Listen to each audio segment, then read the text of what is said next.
Welcome everyone to Hunt the Habitat. A great bird dog and a shotgun will only get you so far in the uplands. On this podcast, Ann Jandernaugh gives us a more in-depth understanding of the upland birds we love to hunt, their habits, their habitat, and how those change through the year and through the hunting season. Hunt the habitat, find the birds. Hi friends, welcome to another edition of Hunt the Habitat. This is our weekly review of what's going on in the grouse woods with Ann Jandernaugh. Ann, how are you tonight? I'm doing good, Steve. It's finally not snowing.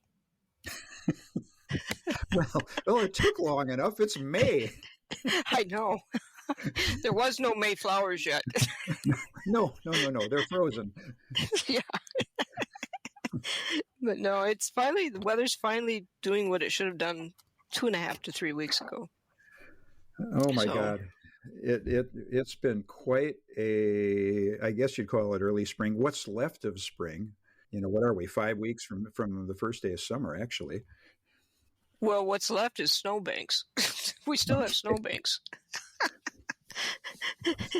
But no, it's getting better. I mean, what they were forecasting for last week, thank goodness we didn't get it.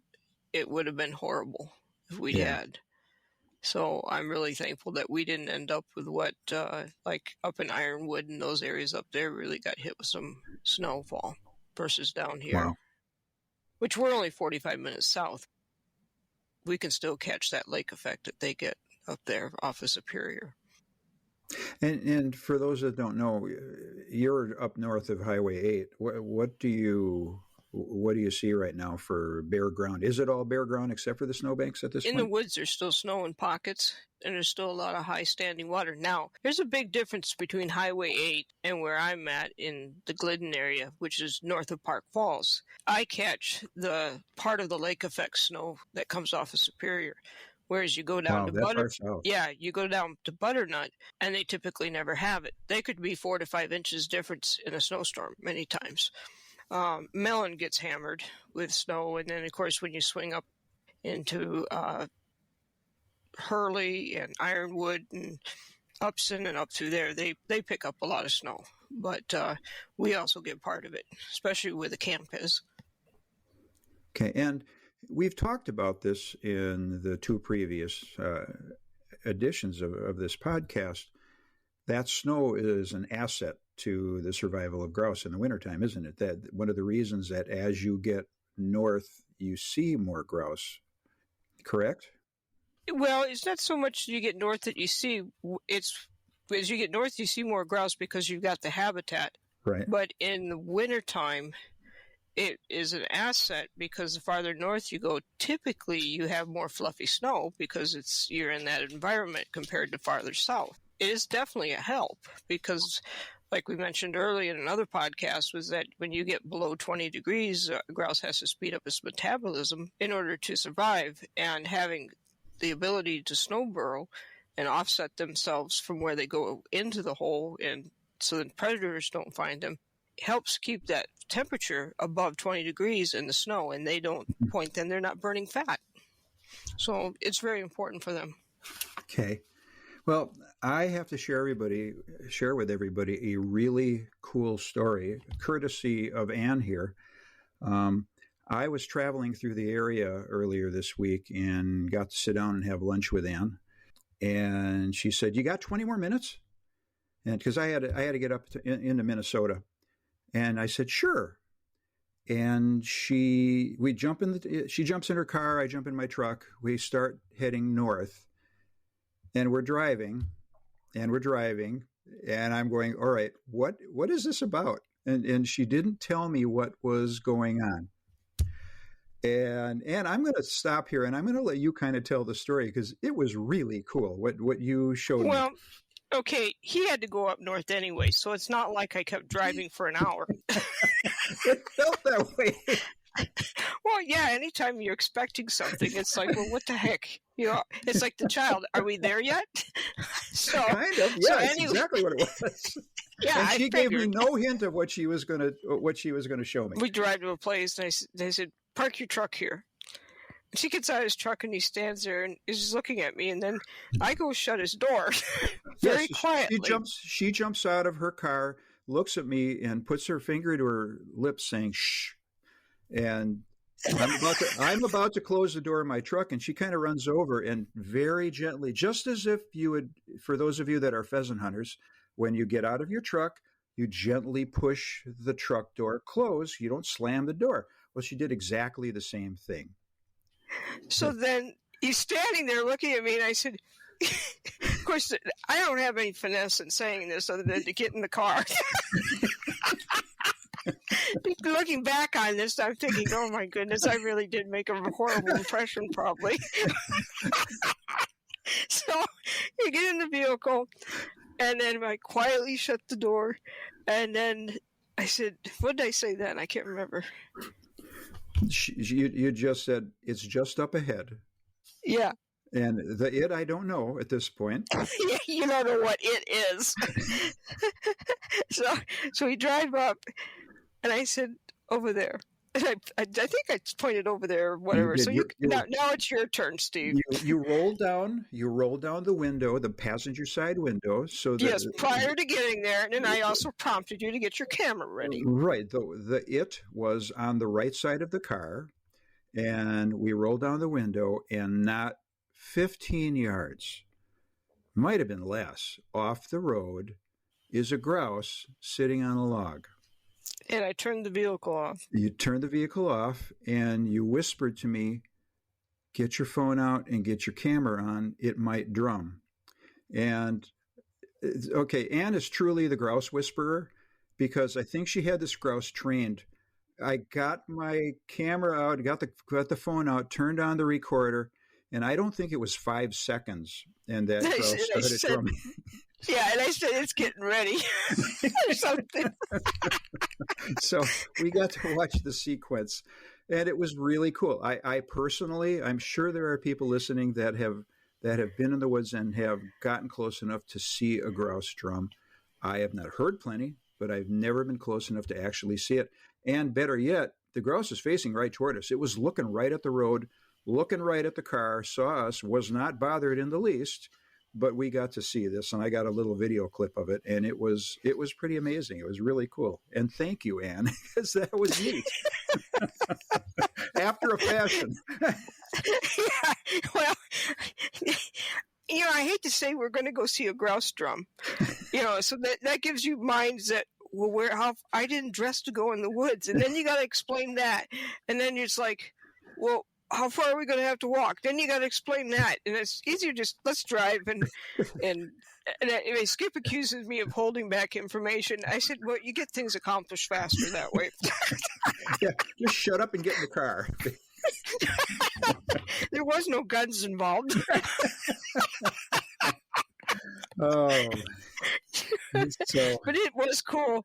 And it was just a really neat thing. Well, that's a wonderful segue into what are the grouse doing right now. We've been talking about it for a couple of weeks now, and they're well into the mating season. Well, Charlie, the one we saw on the log. Okay, you've named him. Okay.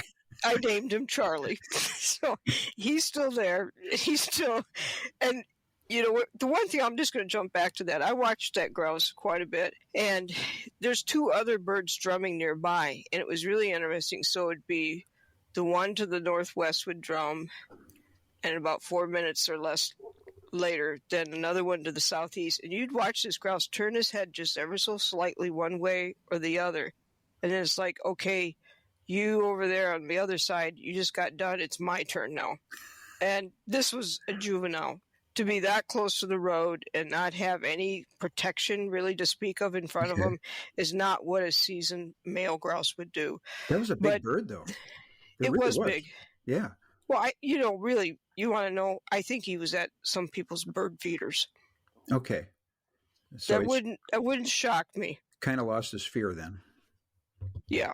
So, but I've been hearing a lot of grouse drumming. Tonight I was out.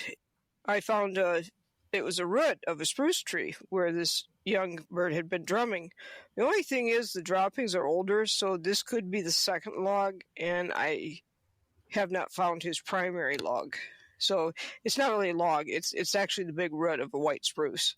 But that area, that white spruce root there, has been used for many years, but the droppings are not as fresh there. So there's that. Then I found another one. Excuse me.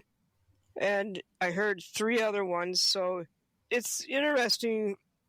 I mean, I'm finding these birds basically within 200 feet of the lowland area of a cut, and then in even little areas along trails, those type of areas. And these are areas that I'll go back late season and spend some time hunting or training my dogs. Okay, so you pointed something out there that's kind of interesting. Grouse are typically going to be drumming in a lower area, not in a highland situation. Is that fair to say, or is that me just generalizing? Okay, I'm speaking for Wisconsin, Michigan, and Sure. the Midwest here. Typically, it's not up in the hardwoods because the density isn't there. It's too open. And each place that you go to find a drumming area, if it's out in the open, that bird's going to be gone very soon. Predator will take it out. You have to have the right density in order for that bird to drum. Otherwise, it's not going to work. It's no different than you have to have the right density for grouse anyways. The more open it is, they're basically, then if it's too open, they're not going to survive. Okay. So you have to look for the correct density. It's been interesting because I've actually watched a couple cuts go from being extremely young, where they'd just gotten harvested, to watching the woodcock come into the cut first, into a young 7.5 to 8-year-old and a half cut, utilizing that cut, and then seeing it as it gets older, then seeing the grouse start to move into certain areas of the cut. But as the cut becomes older, I think a lot of them will shift along to the edges, the lower edges, where you have a transition. So if you have the lowland edge, then you have the conifer, and then you have the aspen. You're going to look at an aspen. There's a transition from the lowland into the conifer. So that's a transition. Then you have a transition from the conifer and an aspen mix. And they're right there on that aspen mix to aspen is where I'm finding them most of the time. This guy that we saw was, one of the goofballs I talked about, because he was drumming west. But if you looked at it, he couldn't drum east because there were so many pines behind him that he would never see the sun. Yeah, it was quite a tangle. It illustrates your point. When we saw the bird, it was, nothing could get at him from the top. You could see him from the road, and you could see it very clearly, but he was pretty well protected from above. Yeah, you had to pull up just at the right point to see this bird. What caught my attention was as I was driving down the road coming the other way, and I looked at the log, and then I started seeing white specks on the log, and it was droppings. So I whirled the vehicle around and went back and looked, and sure enough, there he was. Yeah, you could see the droppings on the top of the log. Yeah, clearly, even with him sitting there. It's just finding these birds, and then I have a starting place for training young dogs for late season, if I'm going to hunt them, but even just to, like in September. In September, what's going to happen is the young males will come in amongst the older males and vie for the older male's habitat. So that's why you hear drumming in the early part of the season. And that's another way to mark an area for where to go for late season, is by what you hear in the early part of the season, which is usually late September to the first part of October. So are the hens starting to nest yet, or is it still pretty much just mating season at the moment? I would think there's hens definitely nesting now. Just as much as there's probably up in my area. And you got to remember, it wasn't that many weeks ago. In the next week or week and a half, I suspect, next 2 weeks for sure, we could have chicks, woodcock chicks. Oh, wow. Oh, yeah. My. So, it doesn't take long to get 20-some days gone. Just looking at the weather forecast up your area, and it looks like spring has finally come to the Northwoods. You're looking at 60s and 70s pretty much every day over the next week. Yeah, it's just going to jump from spring right to summer. I'm finding mosquitoes already. Are you seriously? Yes, I am. Oh. Yeah, at least I'm not seeing the black flies yet. Those buggers.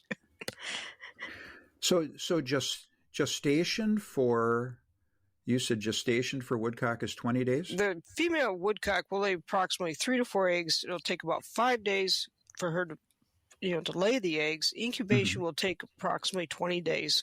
Okay. It's a little over 3 weeks. So it's about that time from when we first talked. And what about grouse? What's gestation for that? Female grouse, basically, once she has started to lay the eggs, her home range will actually decrease from the 25 acres to around 15 acres, because 25 acres is what she utilized during the wintertime to be in amongst the male habitat. So when she starts laying the eggs, then she makes her range roughly around 15 acres. Eggs will usually start after mating. She'll start 3 to 7 days after mating, laying eggs, and then she'll start laying one egg about every 24 to 30 hours. The egg laying process can take 15 days to lay a clutch of around 10 eggs, but 20 days to lay a clutch of 14 eggs. Once all the eggs are laid, she's ready for the incubation stage, which roughly it's 23 to 24 days, somewhere in there. One of the coolest parts of all this is that, correct me if I'm wrong then, despite the fact that you can have almost a 2-week gap between when the first egg is laid and the last egg is laid, they're all going to basically hatch about the same time, aren't they? They need to, yes. Yeah. Can't afford to have stragglers. That's for sure.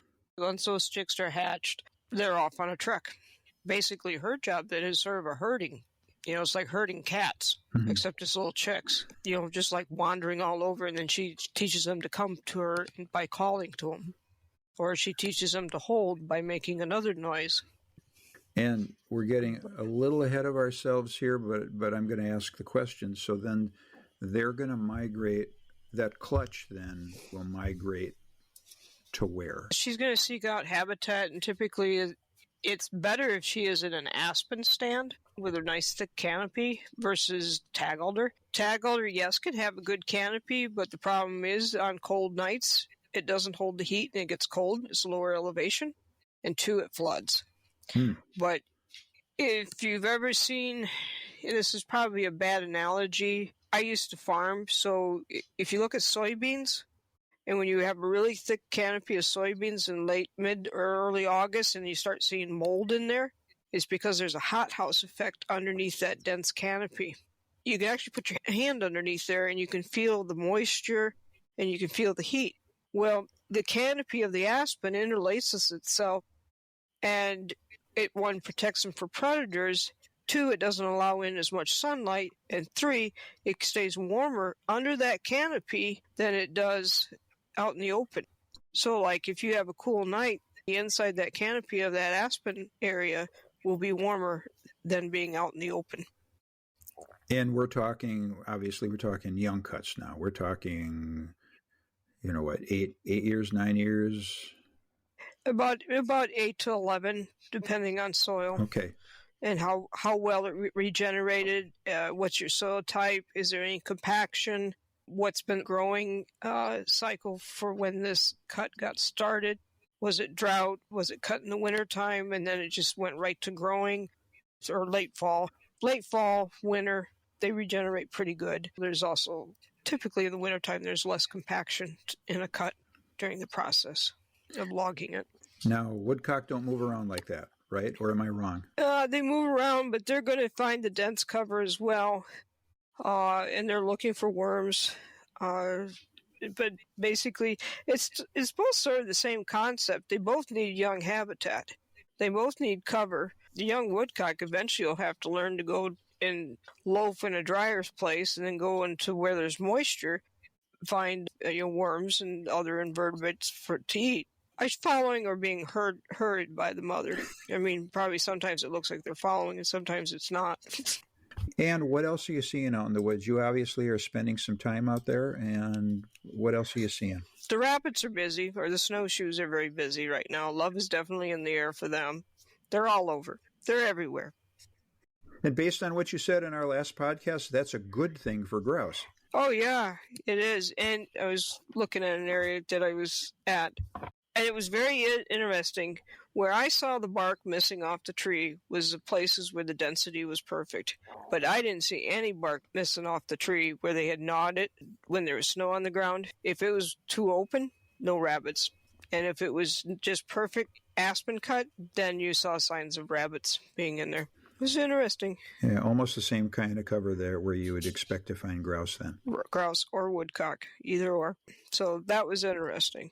So that was one thing that you can do to sort of get an idea. But I mean, I know this sounds crazy, but if you are up here in the Northwoods and you have the opportunity, take time to look at the floor, look at the canopy, the thickness of the canopy. But if it's before the leaves are on, once you find areas where the rabbits have been, that's the same type of area. And when I say rabbits, I mean snowshoes. That's the same type of area that the grouse will like. So if you know that and you identify those areas, then what you're actually imprinting in your brain is what the stem density looks like for the needs of the grouse. They'll start at about an 8 to 9 year old cut. There'll be slash on the ground, but if there's too much slash, sometimes the birds aren't in there as quick, and you got to think about not hurting the dog. Just because we say 8 to 9, you need to look at the cut and say, is it safe to run the dog so you don't end up with a stick through the chest? Some states and some counties and some cuts they're just, when they were lumbered, it was just cleaner. Yeah, I mean, some of the areas, the logging process is a lot cleaner than other areas, and the time of the year. And now with the Ponzi's and that type of a processor, they basically are leaving a windrow that's almost 20 feet wide because the boom will reach out 30 feet on either side. And then they're bringing the slash back in and then driving the equipment over the top of the slash. So last week, you took us on a tour. Started talking about maples, and we ended up talking about trees and soil from Wisconsin to the UP, out to Maine, up to Quebec, over to Ontario. Okay, so I think you really wanted this week to focus on one state. Talk a little bit about the habitat management, public land in that state. You were going to leave it as a surprise. I have no idea what state you picked. I'm from Michigan, so I picked Michigan. You picked Michigan first. What I'm going to be talking about when I start talking acres and things like that is geared toward grouse and woodcock. I'm not going to mess with pheasants. So looking at grouse and woodcock, you're looking at state land, you're looking at federal land, and there's commercial forest land. And in Michigan, basically, you're looking at cuts and you sort through the data. There's a lot of sorting through data, but they're basically 2000 to 2016.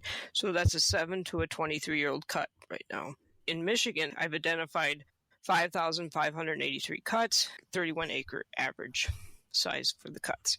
The Ottawa, now we're over to federal. There's the Ottawa, there's a Hiawatha, and there's a Huron-Manistee. The Ottawa is on the western side of the UP. The Hiawatha is in the center, and also when you come right across to the bridge, there's the eastern side of the Hiawatha. The western side of the Hiawatha is about north to northeast of Escanaba. And then below the bridge is the Huron, which is over by Mayo, and the Manistee, which is over by Luding. And then there's the commercial forest land, which is primarily the majority of it. I will almost say 98 to 99% is above the bridge. So when you look at the Ottawa, you got to think about the Ottawa. The Ottawa has a band of aspen there that typically runs from the Land O'Lakes area to Bruce Crossing, and then you're starting to lose that when you go across the Ontonagon River, when you go down Military Hill. And those of you guys that don't know it, it was called Military Hill there because that's where they brought the copper down to make the bullets for the Civil War. So, little history there. Then you go from Bruce's Crossing to the west, and you go over by Berglund. And once you get sort of west to the north and northwest and south and southwest of Berglund, you're into maple. But from Berglund to Bruce Crossing, you're into farmland there. And then when you leave that farmland, most of it up to the north there, you start to get into aspen. But then the closer you get to the Ontonagon River, the more you start to pick up an aspen and maple mix, and then it's just maple. So that's the Ottawa. So the Ottawa has 424 cuts roughly, and the average is close to 20 acres. And the Hiawatha, which is that includes both the west and eastern part is 232 cuts with around roughly 28 acres. And the Huron-Manistee is 466 cuts. The average is 20-acre average. And so when you get to the Hiawatha, a lot of the Hiawatha, to the northern part of the Hiawatha, you do start to pick up some sugar maple. You're picking up sandy ground through there, but it can get sandy with darker soil, which is a little bit better quality. So you have to look at it. Sometimes it takes a little longer for a cut to come in those areas because the sand leaches the water through quicker and it doesn't hold the moisture. So in those type of areas, your wetland areas and your tag alder areas and your lowland areas are key. Whereas over in the Ottawa, it's pretty decent soil, but it can, as the farther north you go, it gets rocky. But then you go to the eastern part of the Ottawa, which runs up through Forest Highway 16, and it's like a frickin' desert there. There's not as many cuts there. Mm-hmm. You get across Highway 28, I believe, because 2 runs along the south part there, and you get into what's called the Baraga Plains, really a sandy soil. And then eventually you go out of that, and you get a little bit of aspen, and you go right into maple. So if you sort of think about it, from the western part of the UP up into the Keweenaw, north of Lawrence, and then running over to Marquette, north of that highway gets into heavy maple. You start to go south of the highway, you pick up more of a better quality aspen area, but also some of those areas it's not just sand, there's a mix. And you do pick up some farming down by Ralph in that area that is pretty nice. And then the farther east you go, the more sand you get, and then you run into the Seney area, which is a big swamp. It used to be, if you wanted to buy a ticket to hell, you would go to Seney. And that's where all the people that were trying to get away from the law would go to Seney. Okay. Yeah. More UP history. Yeah, maybe more than you want. Well, I could get into the cinnamon rolls and Lawrence. They're huge. So I'm a guy that wants to come up from Tennessee or Illinois or wherever, and I want to stack my odds a little bit if I'm going up to the UP. Okay, I really want to think more about a little bit more west. Probably. Am I saying that correctly? They go across the UP. The guys overlook the eastern area. You need to look at the maps and look at that. The central area gets to a lot of people. The western area gets a lot of people. Okay. I would look for commercial forest land. That data for commercial forest land is pulled off of imagery versus with state and federal is stand inventory, because the commercial forest land, that's proprietary information to the owners. You got to look at who owns it. And it'll tell you if it's a corporation. It'll tell you if it's a sportsman type club, that type. So whenever I would look at it, I would say, okay, if there's sportsman's club, there's going to be a lot of people on it. I want to stay away from it. If it's family owned, you don't know what you're going to walk into. And there's a lot of good people there that have it, that are welcome because they're getting a tax break. And then you always get someone that's going to post something that is open. And at that point, if you have that happen, what you need to do then is to get a hold of the state and say, hey, was this pulled out of the program, blah, blah, blah. And I had one of my clients, he called me and we looked at it, and I looked at it online. And I said, it shows that it's in there. And he says, well, I'm going to call the state. And he did. Well, it ends up the people got in trouble for it, because here they're getting a tax break for opening it up to the public, and now they're trying to post it, but still take the money. The data comes from the state. What they give you is what you get. The Ottawa has always done a really good cutting. There was a couple years in there, probably 3 years, where I think I pulled the maps there. I didn't sell maps there for a couple years because there wasn't enough cuts. And I definitely did that for the Huron and Manistee for about 4 years because there wasn't enough cuts. I can't see sending people into some national forest that has less than 100 cuts, and the population won't ever get established. So when you look at Michigan, the state lands, you're looking at, Steve, why don't you sort of add this up? Sure, we can do that. We're going to look at Michigan, the state land, the acreage that's involved.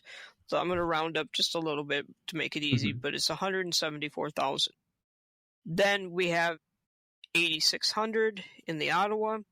We have 6,600 in the Hiawatha, and then we have 8,000 in the Huron-Manistee. And then the one thing we didn't talk too much about was the commercial forest land had 5,858 cuts, which equaled another 165,000 acres. So what does that give us for total available cuts that are between 7 and 23 years of age? You're going to put my math skills to the test here, Ann. Well, better you than me. It'd be like me cooking. Okay. 1927, 32. You know your phone's got a calculator. Yeah, I know. I'm doing this the old-fashioned way. That's okay. That's about 362,200 acres. And that's what people don't realize. And they wouldn't. I mean, you're not going to buy the expensive GIS programs and then start tearing this all apart. And that's what my maps do, is that I basically sort this all out ahead of time for you. You said something kind of interesting a few minutes ago, that was you're listing through the national forests, and the cut size was pretty consistently 20 acres, 28 acres, 20 acres again. Is that typical on federal lands where the cuts are a little bit smaller? Can be, but I've seen it go the other way. I've looked at data otherwise where I've seen some bigger cuts, but they tend to cut sort of a more patchwork type of micromanagement deal when they do this, which wouldn't surprise me with the federal. The state of Michigan does an excellent job with their clear cuts and cleaning up behind them and having a really nice quality looking clear cut in the end. They really have done a great job. I've been amazed on how little slash is in there and how well it's been taken care of. They've done something kind of interesting in the last few years. They've opened up this GEMS program in the UP. I think that exists in the southern part of the state too. I'm more familiar with it in the northern part. Basically, there is a few below the bridge, and I map those as well. I look for what habitat's available in those areas. You know, a lot of the thoughts is, well, you're sending everyone there to go walk the GEMS. And yes, it is. It's sending people there. But it gives people an opportunity to see what good habitat is like. Otherwise, they don't know what to look for.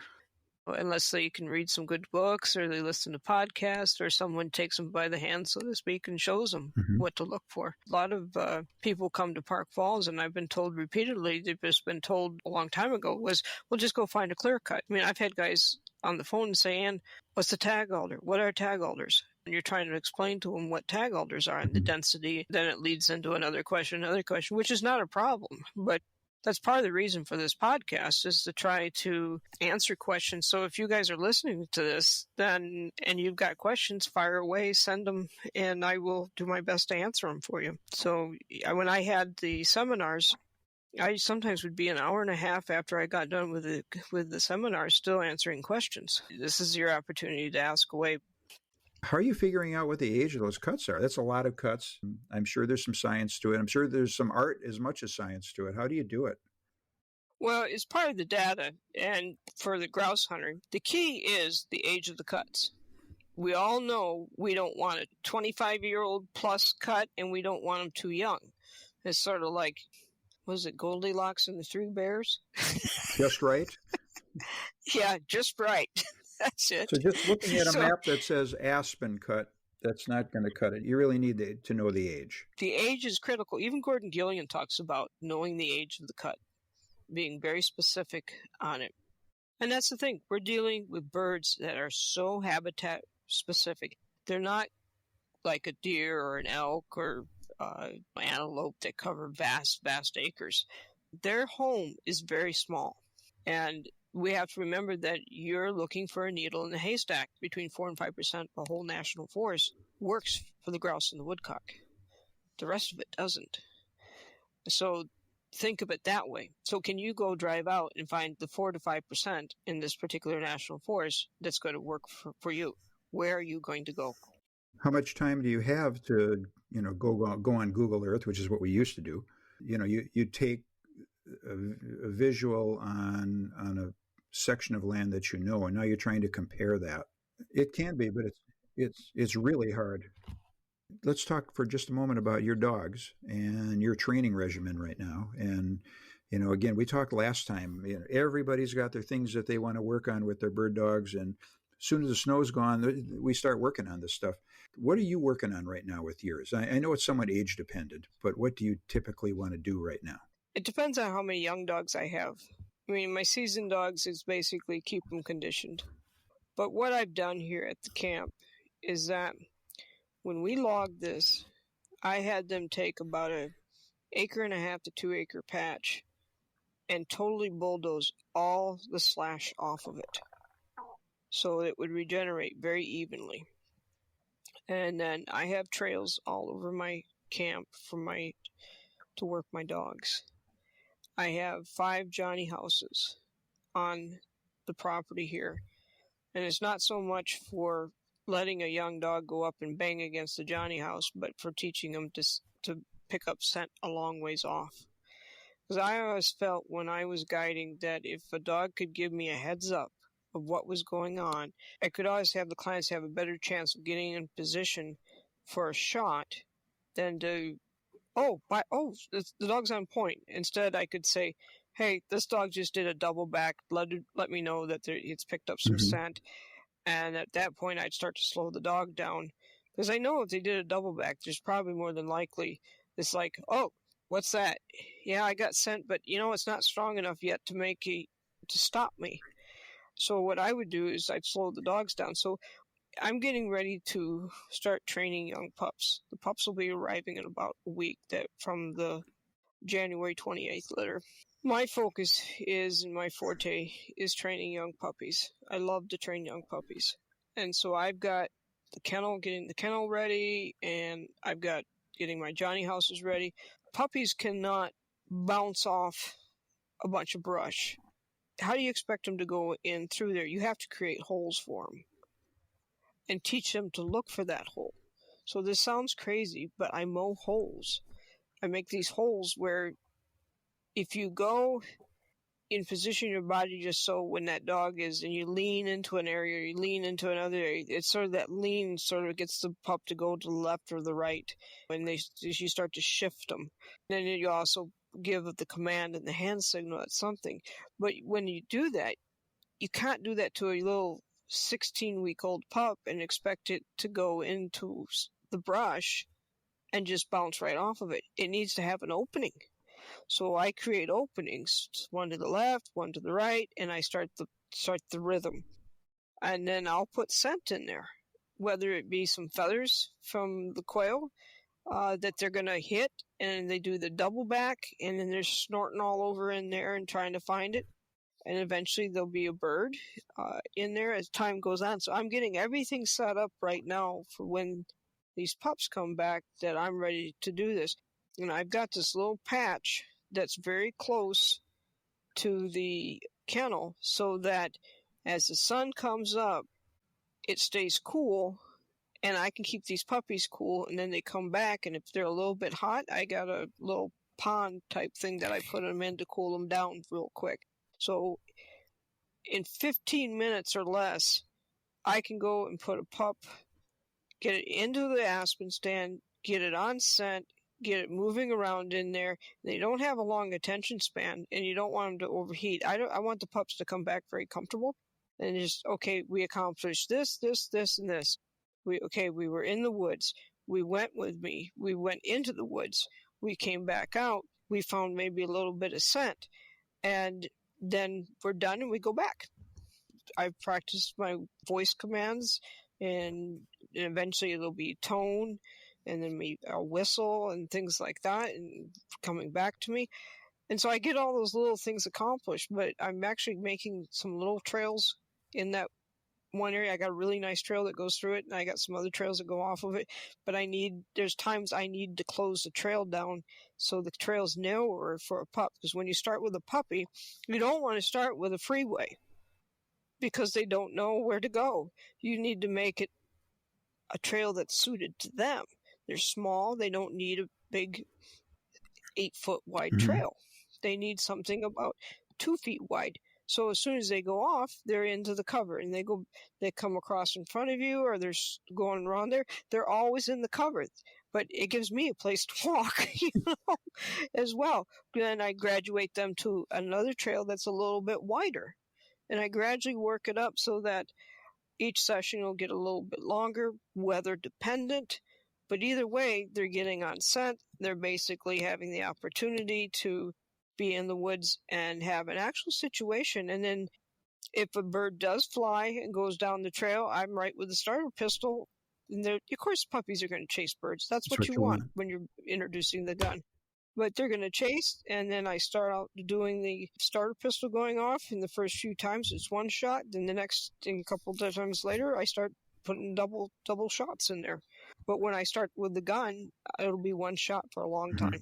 And not a 12 gauge. You've talked to me about this. No, you're starting out with a 410. Yes. Yeah, you're going light. Yeah, I shouldn't say gun breaking. I'm introducing them to the gun at 18 weeks of age. And most of them, I can't get them broke fast enough because some of them are holding up on flush. They're teaching themselves to hold up, meaning they're not chasing. So you better get the gun breaking done quick. And it's not that they're afraid or anything. They're smart enough that they figured out, why should I chase this? I can't catch this once it's in the air. Yeah, it figured it out. So it's a neat thing to have happen, but it's also a little bit nerve-wracking on my end. You got to be careful with those. You talked about, I think it was 2 weeks ago, we talked very briefly about this, and you talked about laying a scent trail using a bird in a bird bag. Mm-hmm. Now, a lot of us don't have access to quail. Most of us don't have a Johnny house, but some of us can get pigeons.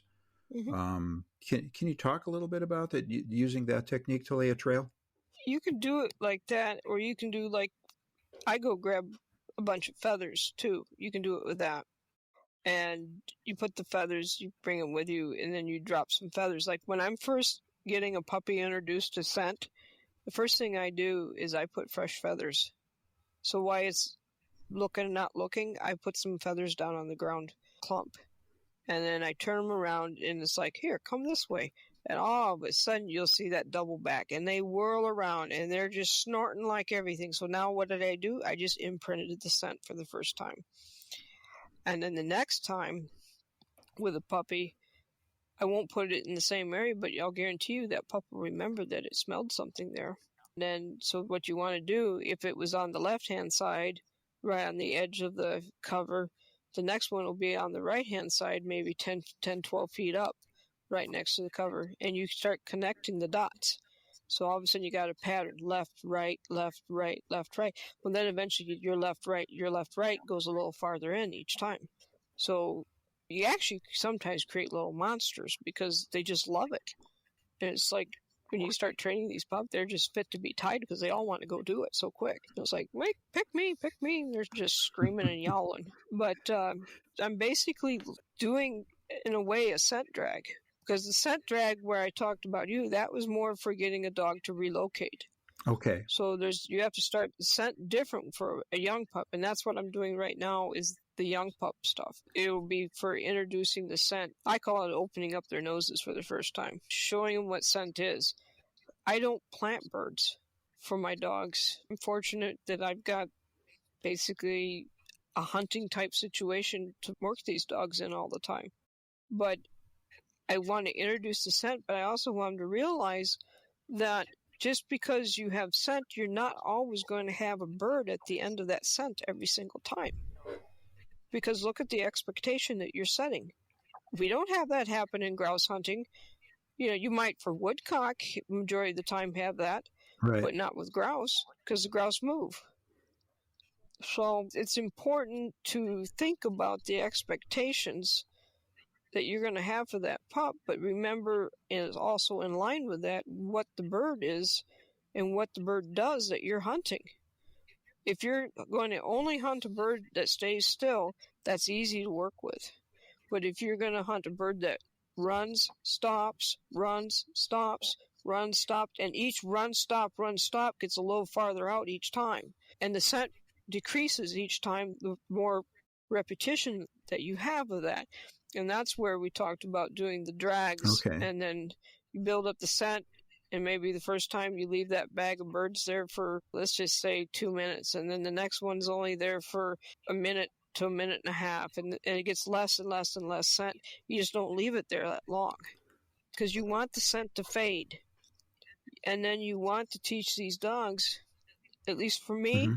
people can go do what they want to do, but this is how I hunt. This is what I like to do. I want the dog to learn to work less scent. I want it to tell me, hey, Ann, there's something up ahead. I have scent, and it's out there. So it's like, okay, we know what's happening. We know the dog is serious about this. Well, it's a non-productive point. Big deal. There was a bird there. There was something there. It told you. It can't guarantee that there's going to be a bird there, but its job is to tell you that there's a bird there. Okay, so that tells you the bird was there and the bird has moved off. And by how much the dog stands there and how tense those muscles are and how focused that dog is will tell you the intensity of that scent. As the muscles soften and if the eyes start to shift, you're just losing scent. The longer it stands, the more hot the scent is. And then if it wants to move pretty quick, that scent's really faint.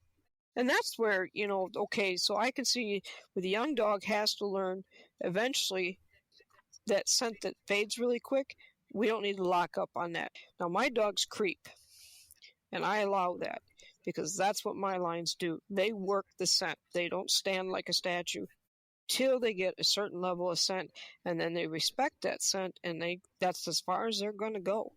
And they set the distance, but they'll stalk, and they'll shift with the scent. So you'll get a heads up if the bird's running and what's happening. I love to see that because I watched a dog, if this was even before I got the European dogs in, I had a particular dog named Connor. Connor was a phenomenal dog. And that whole litter was like this. The whole litter had an uncanny ability to track birds, but also to work birds just like a regular bird dog. But I remember seeing him slink, run his nose along the edge of the log, and then step over the log, and then stuff his nose in on the other side of the log. Well, obviously, that bird was along the log, it went up on the log, and it went over and stopped on the other side. I mean, you're getting a visual of what the bird's doing, the bird and did. What more can you ask for? That sounds like the definition of a grouse dog. Yeah, it's what hunting's about. It's seeing that dog do it to the level that you can actually picture what the bird was doing. That's when you know you've got a really nice dog, and it's calm handling that scent. If it loses the scent, it doesn't panic. If it hits the scent, it doesn't panic. It's just calm and cool and collected on it. And it does its job, it casts, it does all of that, and it's like it's on autopilot. That's very nice. We're starting to get to the end of our time here for this podcast, but yep. I want to ask one more question, and that is, since you talked about opening a dog's nose, okay, so you start working with these, you send the dogs home at about 8 weeks, and after a certain amount of time, you have the dogs come back to you for training. What should an owner be doing those first, 4 weeks, 8 weeks, 6 weeks, whatever that first time is when the dog first comes? Everybody wants to start training, of course, and usually we train to a fault, and usually we train a little bit too soon. What kind of things can be done in those first, let's call it 8 weeks? Well, puppies that come from me, I strictly ask them, do not put them on scent. I want to do that, and I want to set it up to match the dog. Mm-hmm. These are European dogs. I do not want to plant pigeons and have them start showing that scent at 15, 20 feet off. Mm-hmm. That's not how I work my dogs. European training is different than the U.S. training, and you need to match it up to the style of dog. But when that pup goes home with the people that get my pups, at least, the other thing I don't want them to do is it's easier to put the don'ts, is no birds, let me do it. Mhm. And 2, do not walk that puppy down a sidewalk. That is a huge, huge problem, because what are you doing? The puppy wants to go to the left or to the right, and you pull it back in because you want to stay in front of you. Well, you're just counterproductive to what you want the dog to do in the woods. You got to think about what you're doing and how it's going to affect the training later on, and that will have to be undone. And that's frustrating for anyone, European or U.S. lines. Mm-hmm. You want to take this puppy for the walk, but it'd be better if you walk it around and let it cast out some or something like that. The biggest thing is you can start your wolf training with a crate.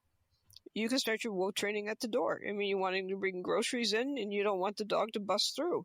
It's making a good citizen, quote, Mm-hmm. of the puppy. And the biggest problem I see with owners a lot of times is that they try to introduce the pup to everything at once. It's sensory overload. So teach the puppy to ride. Teach the puppy to go on trips with you, short trips, and build up to that. Try not to take the puppy on really windy roads, and drive fast, because you're going to possibly get it sick. Mm-hmm. And now you got to fix that, because then if it happens 2 or 3 times, and that's typically, it takes us about 3 times, and you've started to imprint a situation, good or bad, with that pup. It doesn't take much for them to learn something bad as much as it seems to learn something good. So think about that, what the outcome is that you want. You're starting with a clean slate. And the problems that develop aren't because of the puppy, it's because of what you've allowed to happen. It's easy, it's the dog, it's the dog. No. It's what you're allowing to happen. And I'm pretty outspoken about that. I hate it when I see dogs get blamed for stuff. It's one thing if they get into the garbage. Well, that's usually our fault too, by the way. Yeah, the dog can get at the garbage, and guilty on all counts in my case. So, but yeah, I mean, it's going to happen, but you're starting with a clean slate. Remember that, folks. And don't think, and I'm saying, I mean, the finger's pointing back at me as much as it sounds like I'm pointing at everyone else, because I've made my share of mistakes with the dogs. And I got to practice on a lot of huskies before I even got into the pointers, and then I'm really settled right in, and I'm really happy with my setters. But it doesn't take much to learn something good as it does to learn something bad. But exposure to a lot of things, but gentle exposure, measured amount of exposure, in other words. That's correct. And if you have a wing, or if you have a scent thing for the pup, don't put it out 2 or 3 times a day every time it goes out. You're going to create, it is a maniac. I had someone do something like that, and the pup was smart enough to get to the point that it wanted to go outside, not because it had to go to the bathroom, but it wanted to go hunt. And this was at 12 to 14 weeks of age. It's like, no, I don't want to. And then it would throw a tantrum because it couldn't go hunt. And you're talking about male Llewellyn. It wants to go out every 20 minutes and find out what's wandering in our yard. This can be at 3 a.m. Okay, you know what's fun to do? I mean, if you want to exercise a dog, now this is off the charts. It's, Skip got me a little drone, and I'd fly that around the yard and have the dogs chase it. I like that. It was a lot of fun, especially when they're all coming at one way, and then you'd back it up really quick. He says, only you would figure out a way to harass those poor dogs. Great way to exercise a dog. It worked out great. It worked out really good. Well, we began this podcast with a really funny story, and we ended it with dogs chasing drones. So there's a certain amount of symmetry to that. And so we'll probably close here. And Anne, thank you. Do you want to talk a little bit about what you expect to see in the woods over the next week or two that we're going to probably talk about in the next podcast? Basically, the idea is that we're going to be following these birds through the summer, through the habitat. We'll also have, eventually here, we'll have a few other guests on so that you're not having to listen to me yap. I want to be able to give you a view into the life of the grouse and the woodcock and what they're going through in the habitat that they like. And then we'll also expand into other birds and other habitat as the summer goes through. So, and a lot more dog information. You take it this way. We all have a different way of doing things. I'm just telling you my way, not because I think it's the best, but it's what works for me. And you may talk to 5 or 10 different trainers, and in the end, you have to pick what's going to work for you. No one's way is perfect for everyone. You need to formulate your own plan and your own way and what you like. So take what you can from the podcast and use it. And if you got questions, please send them in, and we'll be glad to start answering some for you guys. And one more time, what's the email address that someone should use if they want to send you a question? They can go to mobilehuntingmaps.com and go to contact, and you're all set. All right. And thank you, Ann. Thanks for this was kind of fun. We were sort of all over the place, but we had a lot of fun. So thank you again. Well, thank you, Steve. I appreciate everything you do as well. We'll see you. And everyone, always remember, hunt the habitat.